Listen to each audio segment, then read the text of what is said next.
Yo, what's up guys, Shujinkydink here with another video to entertain or assist you in becoming the better Injustice 2 player. And this video is all about matchups. Good matchups, bad matchups, kind of everything in between really. I was asked to do this topic by Nerdinator on Twitter, so shouts to him. Awesome name by the way, the Nerdinator himself. So I have Firestorm and Brainiac here, and this is a matchup that I'm very familiar with. So I have played this matchup, you know, leaps and bounds, that kind of thing, so I feel like I understand it quite well. So I thought it'd be a good place for me to kind of talk about how I determine a matchup to be 6-4, 7-3, 5-5, that kind of thing. So in this particular matchup, how I like to usually start off is with space control. So where does each character want to be on the screen? Where are they most at their advantage? And how easy is it for them to get there? So Brainiac, for example, he has all the float and the tendril tickles and all that fun stuff, so he can actually avoid a lot of the molten traps that Firestorm's putting down the neutral. He doesn't really have to worry about that as much because he can just kind of jump around. So this is not a match where Brainiac obviously is going to want to zone because the only real projectiles he has is his trait.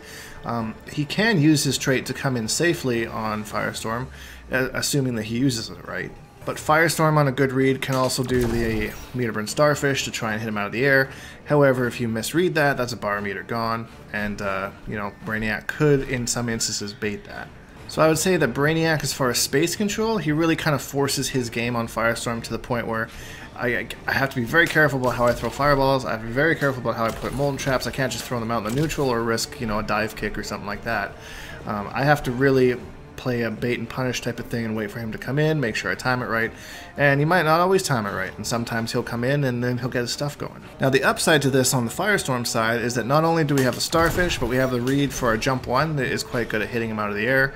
Brainiac can counter that with a jump 1 read of his own, which has amazing forward range, but we do have to you know, it's a mix-up between the two, right? And then assuming you have to be aware of Brainiac's trait, too. So, however, having said that, even though Brainiac does have a little bit better space control, and is able to kind of come in more on his terms than we would want him to, we are still at his advantage when he comes in. So, we can punish his dive kick with a very large combo with the down 1 into meter burn starfish into full combo.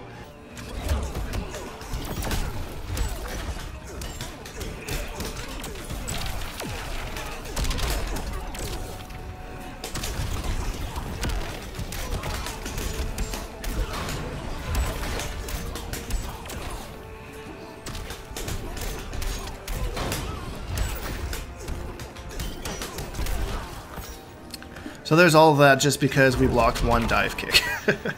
So in this aspect, you know, we really do just, if we want to try and make a read on him coming in, you know, we can do that, but we can also just sit back and wait for him to try a dive kick and go from there. Another thing is the pressure, the trait pressure from Brainiac. A lot of it isn't real, so you can kind of blow it up. Firestorm especially can punish it with just with a raw molten trap. So you see the molten trap causes the trait to go away before it even hits us. I feel like this is turning into how to beat Brainiac.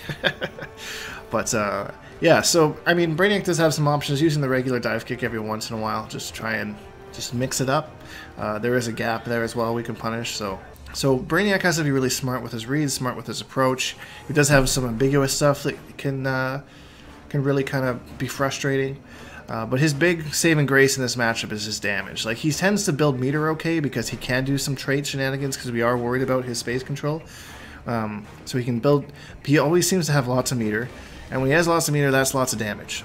So when you get the right Brainiac player, you know, every time he'll hit you, it's 450 to 500 damage. So maybe he doesn't get as many chances to hit you, but he makes it count when he does. So that's a very basic overview of this matchup. There's lots of more intricacies I could go into, but when I'm thinking of a matchup, so I'm thinking of space control, so Brainiac definitely wins that. Zoning, he can't really zone. If we're full screen, you know, we do have a little bit of an advantage throwing out this every once in a while. I would say that we win the zoning. And for pressure and knockdown and stuff like that, I would say that we also have the advantage there. Brainiac, like I mentioned, has the damage to make up for it when he can get it, but the risk always seems to be in Firestorm's favor. You know, Brainiac has to make a hard read, hope it hits, and also we can also crush his wake up on knockdown. so he's kind of stuck, whereas we do have the option, although on a safe one, of getting off the ground. So although I don't believe this to be an awful matchup for Brainiac, in my personal opinion, Firestorm does win it pretty clearly.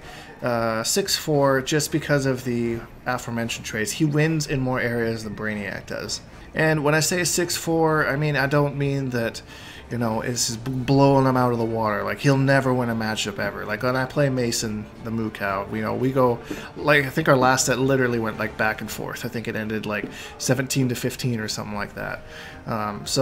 Again, it comes down to player, how well players, you know, play off certain aspects, reading each other, that kind of thing. So a matchup number is really nothing that you should be hung up on, especially because certain players struggle in certain matchups too. For example, Firestorm beats Harley Quinn. Almost every Firestorm player agrees with that. I personally struggle in that matchup. I don't know why. I always seem to have trouble with my spacing. I have trouble reacting to her mix-ups, but that's my own personal problem. I do agree when you look at the matchup on paper, yeah, it's 6-4. And I think a lot of people downplay themselves a little bit in that way, or like upplay themselves and be like, oh, that matchup is terrible, you know, it's so bad. But maybe it's just something in the matchup that you're not really getting, you know, that you should really look more into. Or say like, oh, my character beats this character like so bad, blah, blah, blah, it's 8-2 or something like that.